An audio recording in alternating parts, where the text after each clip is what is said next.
On average, if one were to spot an early 90s Mazda Protege out on the street, they might not give it a second glance. But with looks like this one, it might be worth a peek. This example from 1991 is special to me personally because I learned to drive in it. But it's also special because of 3 letters that every enthusiast knows but might be confused by here. Those 3 letters are GTR.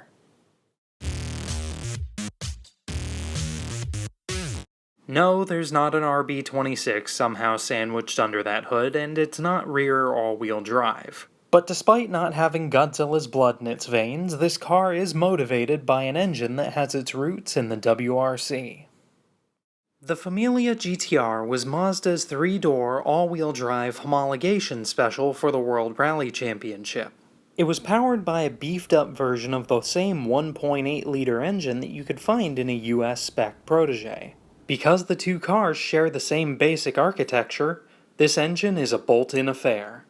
To complement the standard GTR fare of stronger internals, larger camshafts, and the obvious turbocharger, some mild headwork, a front-mount intercooler, and standalone ECU have been added.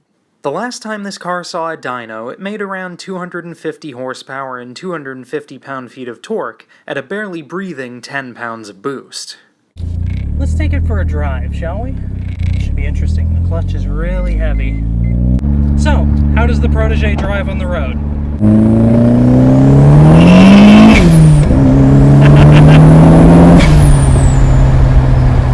First gear, non-existent. It doesn't do a damn thing. Second gear, you kind of got to roll into it for it to actually, not spin too badly.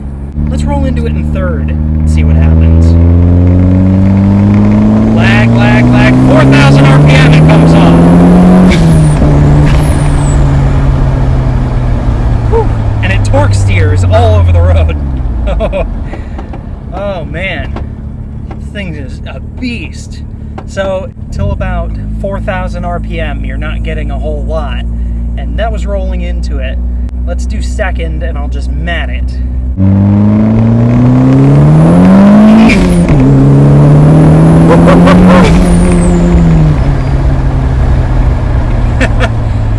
And it was breaking the tires loose at the top of third. Now given these tires aren't exactly sticky performance tires, but man, does this thing go. 250 horsepower, that seems about right. I'm actually kind of speechless. Let's do one more pass. Here's first gear.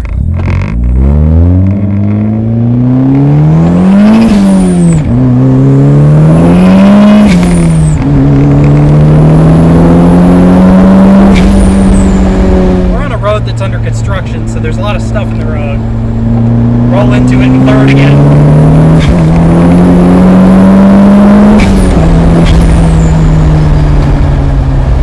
Oh man. Woo! Now this car only weighs 2,400 pounds, so with this much power, it really moves. He definitely needs to get some stickier tires on this thing because they're useless.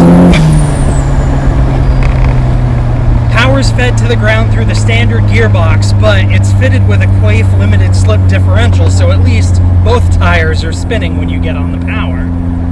If this were my car, I'd fit it with a little bit better suspension. It definitely needs coilovers. I had a Protege just like this, and it was fitted with coilovers. Those are the way to go.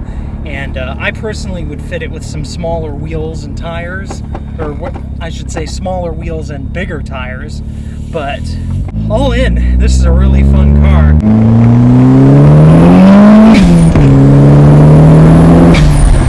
Oh man, that is so much fun. One more.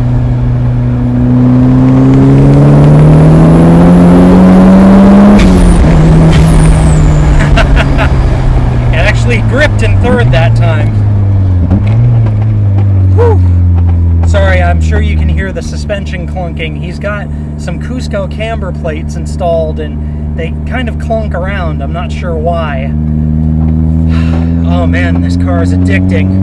One more second gear pull.